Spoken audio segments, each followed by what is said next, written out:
Assalamualaikum warahmatullahi wabarakatuh.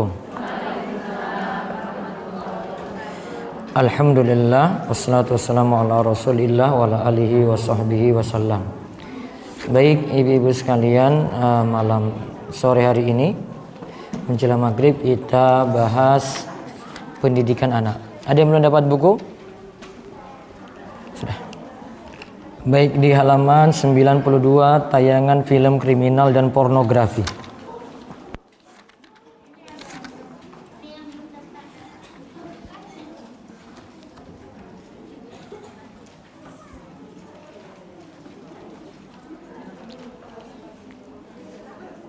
Nanti Jumat depan libur satu kali, Nji.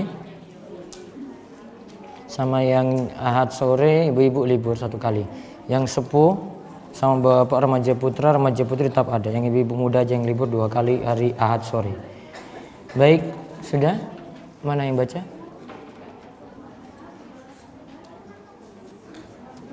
Mana Mbak Mursi?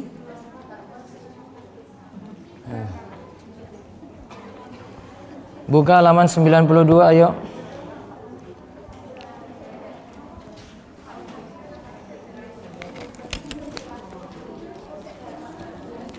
Kita masih seputar sebab kenakalan anak. Ada di sini tayangan film dan kalau zaman ini pornografi. Dibaca.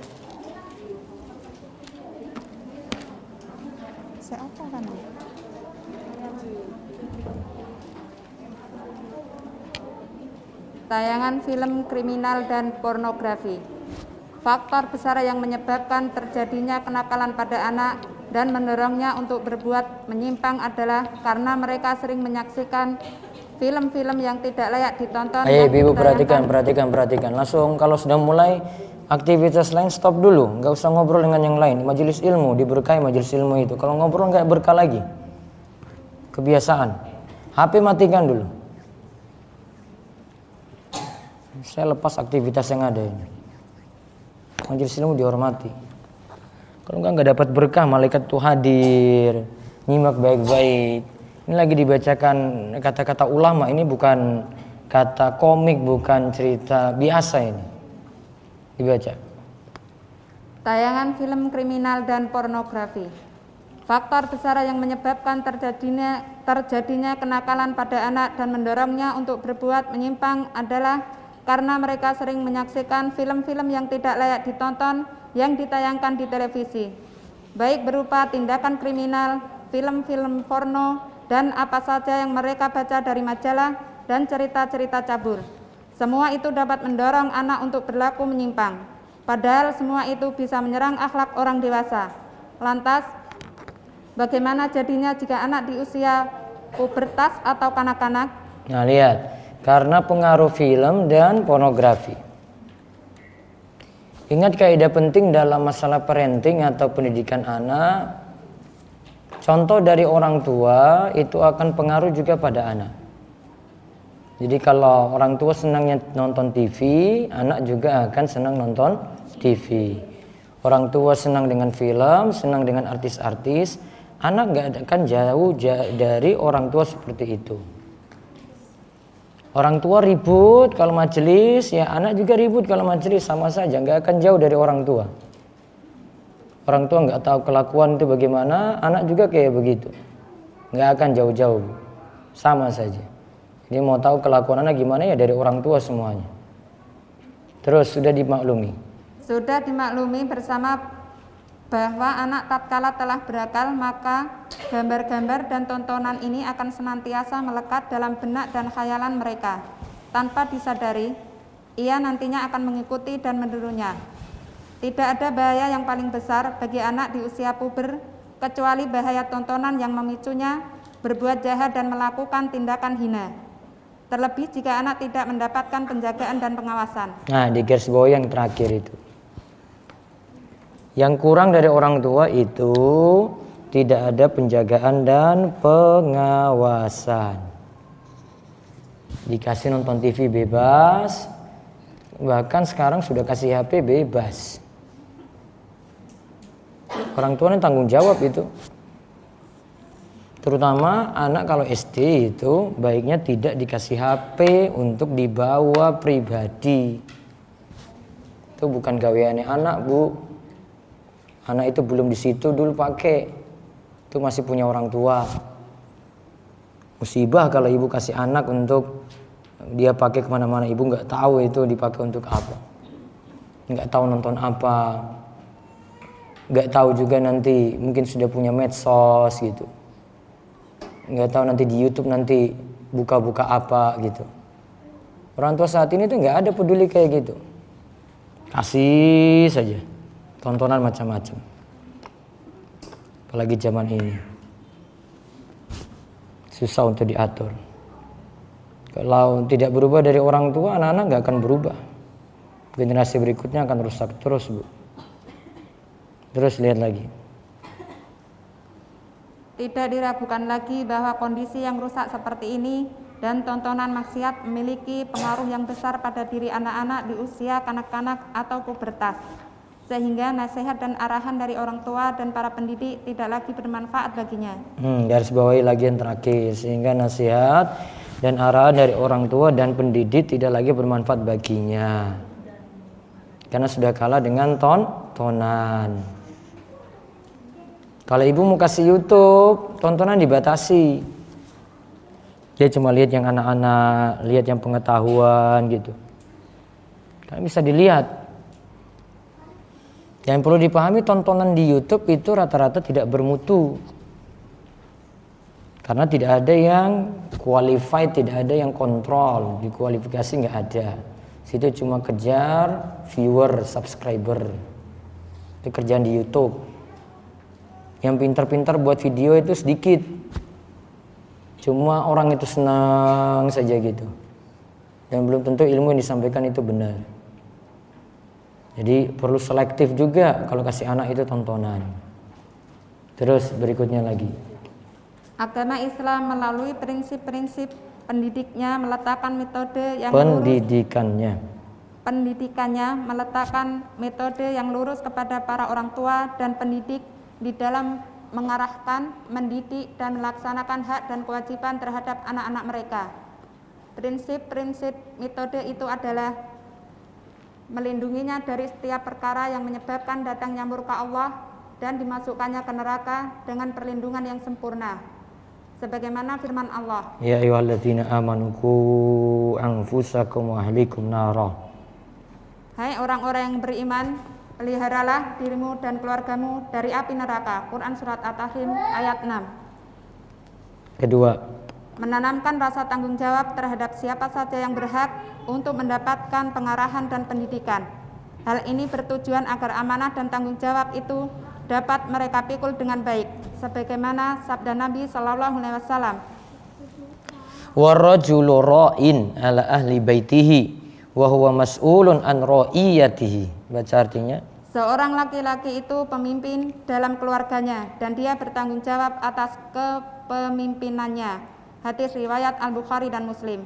Seorang laki-laki itu pemimpin dalam keluarganya dan dia bertanggung jawab atas kepemimpinannya. Kalau tadi jaga keluarga dari neraka, yang kedua ini kepala keluarga itu jadi pemimpin yang ada di rumah. Jangan sampai kepala keluarga malah kasih contoh yang jelek lagi untuk anak. Nah, bapak kasih contoh jelek, anak juga nanti akan ikut jelek. Terus yang ketiga, menghilangkan bahaya dari setiap yang mengarah kepada penyimpangan baik dalam akidah maupun akhlak mereka, sebagaimana sabda Nabi Shallallahu Alaihi Wasallam yang diriwayatkan oleh Imam Malik dan Ibnu Majah. La dharara wa la dhirara. Baca artinya. Tidak boleh melakukan tindakan berbahaya dan membahayakan orang lain.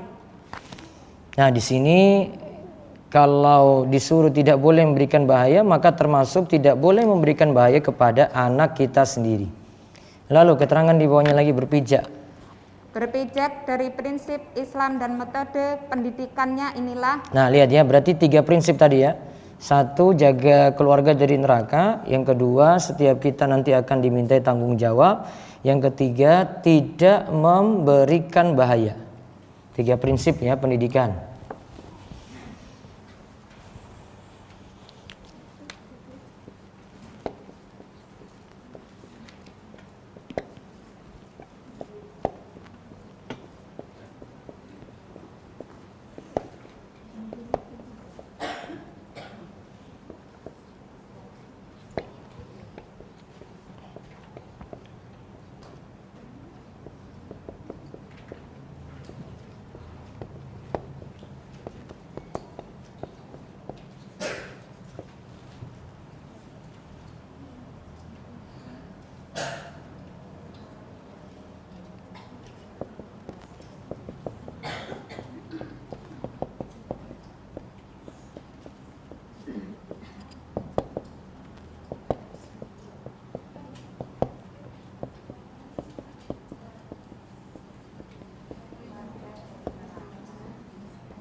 3 prinsip pendidikan. Yang pertama, jaga keluarga dari neraka. Yang kedua, setiap kita akan dimintai tanggung jawab. Yang ketiga, tidak memberi bahaya pada anak. Kita pegang prinsip ini baik-baik. Didik anak tujuannya seperti ini, jaga anak dari neraka. Terus yang kedua, nanti kita sendiri dimintai tanggung jawab. Yang ketiga, tidak memberi bahaya pada anak.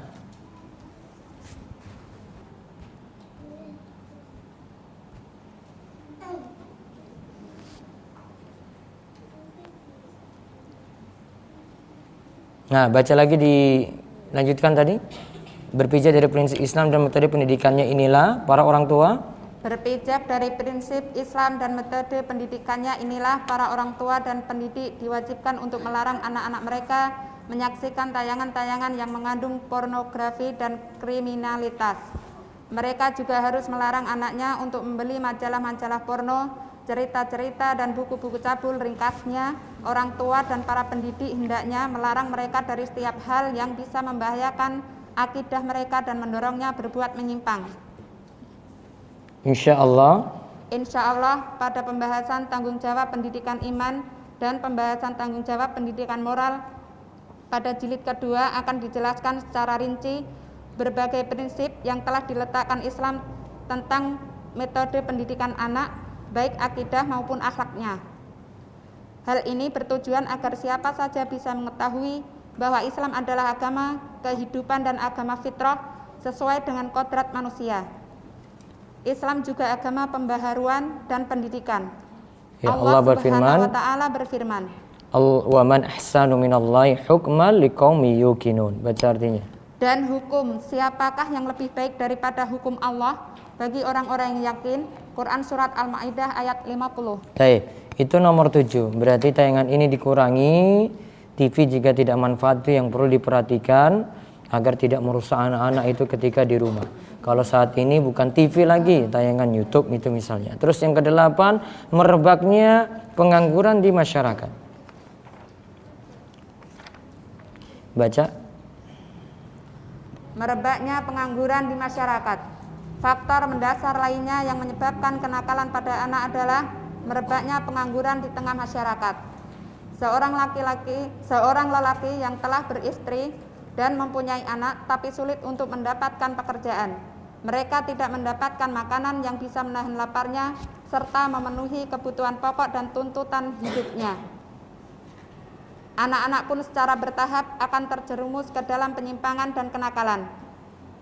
Barangkali juga seorang kepala rumah tangga atau siapa saja yang memiliki tanggung jawab terhadap keluarga dan anak akan mencoba mencari harta dengan jalan haram seperti dengan cara mencuri, merampas, dan menyuap. Jika demikian keadaannya, berarti masyarakat tersebut telah dilanda kekacauan dan kehancuran. Nah, lihat, ini dari pengangguran.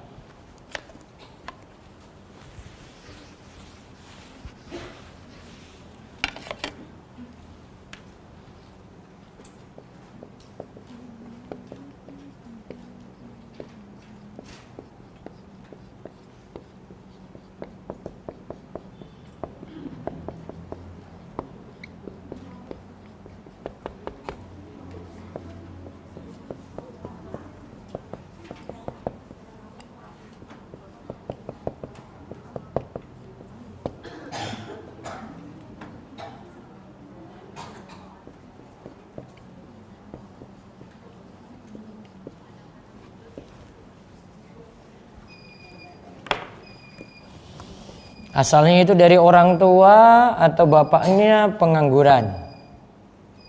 Bisa jadi bukan pengangguran, namun malas kerja. Punya kerja, malas kerja.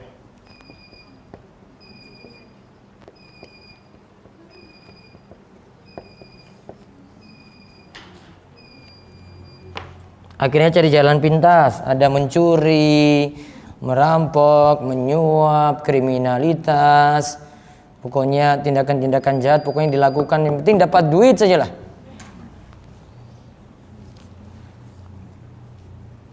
Akhirnya kenakalan muncul, kenakalan dari orang tua, kenakalan juga dari anak. Anak jadi nakal juga karena bisa niru orang tua.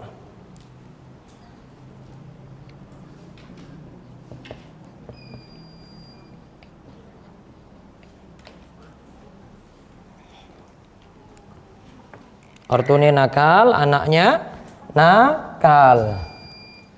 Awalnya dari pengangguran atau malas kerja. Nah, lanjut lagi.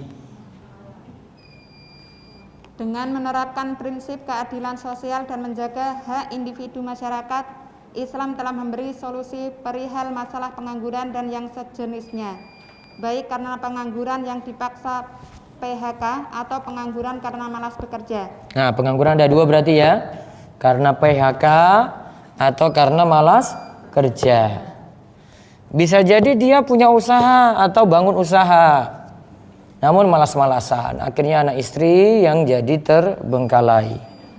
Terus adapun Solusi bagi orang yang menganggur karena dipaksa, yang tidak mendapat peluang pekerjaan padahal dirinya sangat berharap mendapatkannya, ada dua macam. Lihat, ada dua macam. Satu, negara berkewajiban menciptakan lapangan pekerjaan. nah sekarang tugas negara buat lapangan kerja. Terus dua, masyarakat berkewajiban membantunya hingga ia mendapatkan pekerjaan. nah masyarakat berkewajiban membantunya hingga ia dapat pekerjaan. Namun ini nanti juga kembali kepada prinsip sebagian ini, kalau anak-anak muda sebenarnya ada pekerjaan namun terlalu bertarget pada satu bidang, padahal dia bisa buka usaha lain namun dia nggak mau karena gengsi. Misalnya kalau dia mau kembangkan bisnis dalam hal pertanian bisa, ternak juga bisa, namun anak muda saat ini kan sulit diajak tani, sulit diajak ternak, padahal dia bisa punya potensi untuk itu.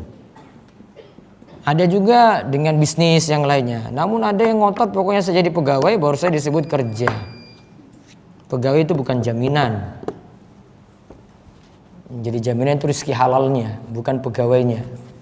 Ya, kalau pegawai masalah ya nggak berkah juga. Yang dituntut adalah punya penghasilan yang halal, yang berkah. Jadi yang pertama negara buka lapangan kerja, kemudian masyarakat dorong lagi orang-orang yang belum dapat pekerjaan untuk dapat pekerjaan. Coba baca lagi di bawahnya. Adapun yang merupakan tanggung jawab negara adalah sebagaimana yang diriwayatkan oleh Al-Bukhari dari hadis sahabat Anas bin Malik radhiyallahu anhu, seorang laki-laki dari kaum Ansor telah mendatangi Nabi Shallallahu Alaihi Wasallam untuk meminta-minta kepada beliau. Beliau bertanya, apakah tidak ada sesuatu pun di dalam rumahmu? Laki-laki itu menjawab, ya, hanya kain tebal yang sebagiannya kami pakai dan sebagiannya kami bentangkan, serta gelas tempat kami meminum air. Nabi Shallallahu Alaihi Wasallam bersabda, bawalah keduanya kepadaku.